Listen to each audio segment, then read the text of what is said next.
Family excluded me from a Christmas trip to Tahiti. This is no place for cheap like you, Mom said and blocked me. I got angry and emptied the joint account, then I received 25 calls. You know the saying about family being your safe haven? Yes, for me it was the opposite. My family treated me like a servant. I'm the youngest of 3 sisters, and growing up, my mom and my older sisters, Rachel and Kelly, made sure I knew my place. I wasn't a person with dreams or feelings. I was their errand girl, maid, and sometimes even punching bag. It wasn't just about chores. They controlled every aspect of my life. If I dared to say no to something, Rachel or Kelly would get in my face, sometimes even push me around. They made threats, and the worst part? My mom was always on their side. Even after I started working, they didn't let up.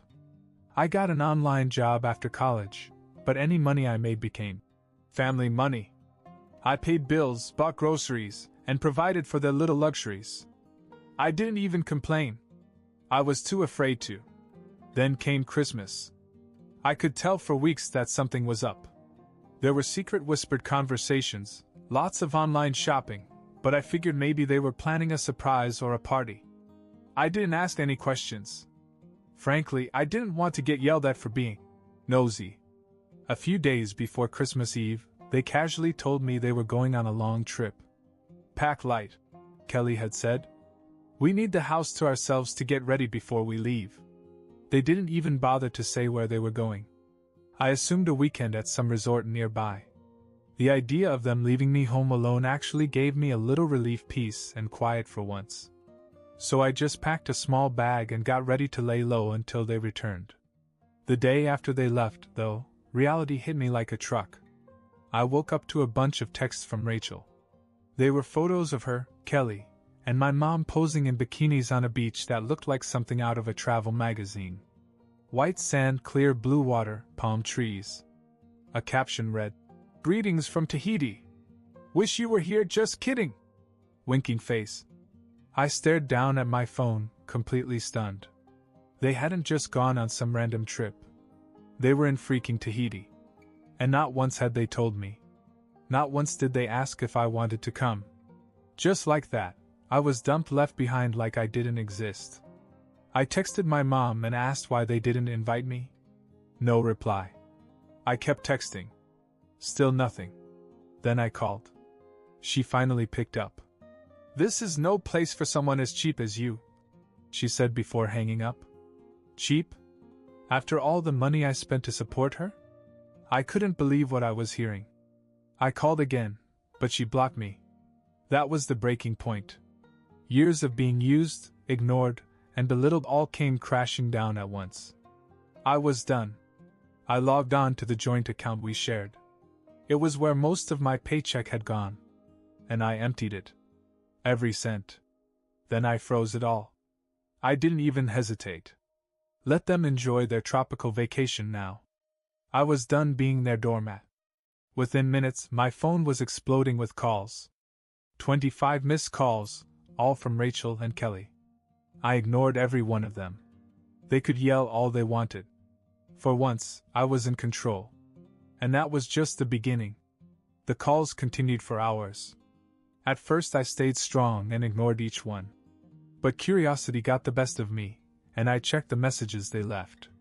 The first few were filled with indignation. "Where's the money?" Rachel screeched in one message. "Put it back right now, Amanda, or you're going to regret this," Kelly warned in another. I grinned. They were panicking. Good. Let them feel powerless for once. But then the tone of their messages changed. The next ones were softer, almost desperate. "Come on, Amanda, you can't be serious," my mother's voice pleaded in one of the messages. "We need the money for the trip. We'll talk about it when we get home, okay?" Oh, now they wanted to talk. How convenient. After a while, I got tired of the constant buzzing and turned my phone to silent. I spent the next few days enjoying the silence. No yelling, no demands, no insults. Just me and my thoughts. It felt strangely freeing. For once, I could breathe without them hovering over me. But I didn't want to just sit around and mope. I wanted to hit them where it really hurt. So I did something I never thought I'd have the guts to do. I booked a flight. But not to Tahiti. No, I had another plan. While they were still sunbathing and sipping cocktails, I flew to California to meet with a lawyer. You see that house we lived in? It wasn't fully paid off. And guess whose name was on the mortgage, since I was the one making the payments? Mine. Legally, I had partial ownership, something I had never thought to use before. But now I was done being passive. I filed paperwork to remove her access to the joint account and took steps to claim control of the house. It didn't take long for the news to reach them. As soon as they found out, my phone started blowing up again. New numbers, unknown callers. I knew it was them. I finally answered one of Rachel's calls, just to hear the panic in her voice. "Amanda, what the hell are you doing?" she yelled. "Fixing my life," I said and hung up. The next day I got a text message from a number I didn't recognize. It read, "You think you're smart, huh? You won't get away with this. We'll be back soon." I shrugged it off. Let them come back. I wasn't afraid anymore. But then something unexpected happened. While I was waiting for my legal paperwork to be completed, I got a call from the bank.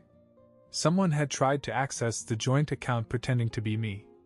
They hadn't passed security verification, and the bank had flagged the attempt. I knew exactly who it was. They were desperate. A week later, the day finally arrived. My mother and sisters were back from Tahiti, and they stormed into the house like a hurricane. But they weren't prepared for what they found.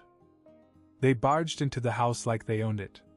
Rachel and Kelly threw their suitcases on the floor while my mom stormed toward me with this wild, angry look in her eyes. "What have you done, Amanda?" she screamed. "Where's the money?" I didn't flinch. For once, I wasn't afraid. I stood my ground. "It's gone. And don't bother trying to access the account. You're all locked out now." Kelly stepped forward as if she was going to swing at me. That's how things usually went: intimidation, threats, maybe even a physical shove. But this time I folded my arms and said, "Try me. I dare you. Next time I'll call the police." She froze. I could see the confusion in her eyes. This wasn't the Amanda they were used to. They didn't know how to deal with me anymore. I think that scared them more than anything. Rachel cut in. "You're acting crazy. You think you can just screw us over like this? We're family." I laughed, an actual, bitter laugh. "Family? You mean the same family that treats me like garbage? The family that left me behind to rot while you went on a luxury vacation? That's not fair," my mother snapped. "We needed a break, Amanda. You wouldn't have liked it anyway. You're always so negative." "Right," I said, rolling my eyes. "Negative because I paid for everything while you all spent my money. But don't worry. I've made sure that won't happen again." Then came the bombshell I'd been saving. "I have already begun the process of taking full control of this house," I said calmly. "Either you follow my rules now, or you can pack your bags and find somewhere else to live." Silence. I swear you could hear a pin drop. For the first time, they were speechless. Mom's face turned red, and Rachel and Kelly started arguing with each other, clearly panicking. "You can't do this!" Rachel finally blurted out. "We helped pay for this house." "No, you didn't," I shot back. "I have bank statements that prove I've been paying the mortgage for years. You spent all your money on vacations and shopping sprees. So yes, I can do this. And I am." Mom tried to guilt me next. She softened her voice and gave me that fake sad look she always used to manipulate me. "Honey, you're being dramatic. We're family. Let's just talk about this like adults." "No," I said, shaking my head. "We're not sweeping this under the rug anymore. You're going to start paying your own way. That means rent, bills, and whatever else you need. Otherwise, you can leave." Rachel and Kelly exploded at this, yelling at each other about how unfair I was being. They called me selfish, ungrateful, and every other insult imaginable. I stood there and let them rant. The power dynamic had completely shifted, and they knew it. Then I pulled out my ace in the hole. "Oh, by the way," I added casually, "I recorded some of our past interactions. You know, the times you yelled at me and pushed me around and treated me like dirt. I have them backed up, and if you try anything stupid, I won't hesitate to send them to the authorities. Maybe even your employers." The color drained from Rachel's face. Kelly's jaw clenched so tight I thought she might break a tooth. I had receipts and they knew it. My mother finally broke the silence. "Okay, fine. We'll talk about the rent and the bills. But Amanda, don't do anything you're going to regret." "Oh, I'm not the one who's going to regret anything," I said. "Trust me." With that, I walked away, leaving her standing there in stunned silence. For once, I was the one in control. And it felt damn good. The next few days were tense. My mother and sisters tried to act as if nothing had happened. They tiptoed around me like I was a ticking time bomb. It was almost funny the same people who used to bully and belittle me suddenly didn't know how to handle me now that I had power. But I wasn't done yet. I spent those days securing my position. I met with the lawyer again and finalized the paperwork that would give me full control of the house. It wasn't a total eviction plan yet. But it meant that if they stepped out of line again, I had the legal right to make them leave. I made sure they knew that as well. Rachel tried to be sneaky about it. She pulled me aside one afternoon with that fake smile on her face. "Hey, Amanda. I've been thinking. We got off on the wrong foot. Maybe we should sit down and talk about how we can work together, you know?" "Work together?" I raised an eyebrow. "You mean like you worked me to death for years?" She flinched, but quickly recovered. "Okay, I know we had problems, but we're still sisters. We could help each other. Maybe if you let me handle some of the finances, Dash." I laughed in her face. "Yeah, no. You're not getting near my money again." I walked away before she could even answer. Later that night, however, things got weird. I was in my room when I heard someone shuffling outside my door. At first I thought it was one of the curious. But then I saw the shadow of someone slipping something under the door. It was a piece of paper. I picked it up and read it. It said, "You are not safe here. They're planning something." My stomach dropped. The handwriting didn't look familiar. Who had sent this? I opened the door and looked around, but the hall was empty. Just silence. At first I thought it might be a prank, but something about it felt wrong. I didn't know who to trust. The next day I stayed on high alert. I kept to myself and watched how Rachel, Kelly, and my mom acted around me. They seemed normal to them. But every now and then I would catch them whispering to each other in hushed tones. When I entered the room, they'd quickly shut up and act casual. By evening I had had enough. I had to know what was going on. I pretended to go to bed early, but instead I stayed up listening through the vents in my room. Eventually I heard them talking downstairs. Rachel was whispering, but her voice carried just enough. "We can't just let her ruin everything. We have to take back control. She's gone too far," Kelly muttered. "Maybe if we scare her, Dash." "No," my mother interrupted. "We have to be careful. She's serious this time. If we push too hard, she'll call the cops." My heart raced. They were definitely up to something. But the question was what? I wasn't going to wait around to find out. The next morning I pretended I hadn't heard anything. I went about my day as usual, but inside I was on edge. They were up to something. I just didn't know what. I kept replaying their conversation in my head. Scare me? Control me again? Not this time. Later that afternoon, I decided to get out and clear my head. I went to a coffee shop across town, ordered a latte, and just sat there thinking. I also couldn't shake the strange note from last night. Who had slipped it under my door? It couldn't have been one of them. Why would they warn me? Then my phone buzzed. It was a text message from an unknown number. "Leave the house tonight. They're not messing around. You don't want to be around when it happens." I stared at the message and my hands started to shake. This wasn't paranoia anymore. Someone knew what was going on. I texted back. Who is this? But got no reply. I tried calling the number, but it went straight to voicemail. I spent the rest of the day running in circles in my head. Should I leave? Was this some elaborate game to mess with my head? Or was I really in danger? When I got home, the sun was setting. The house was quiet, almost too quiet.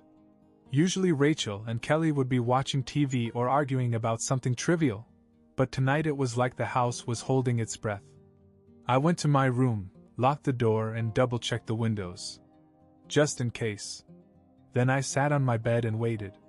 Hours passed. Nothing happened. I began to think that maybe I'd overreacted. But just as I was about to fall asleep, I heard footsteps outside my room. Softly. Slow. Deliberate.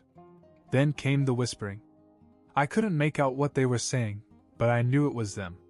The footsteps stopped right outside my door. My heart pounded in my chest. I stayed still and listened. A few seconds later, someone tried the doorknob. It rattled slightly, but the door didn't move. Then there was a soft knock. Amanda, are you awake?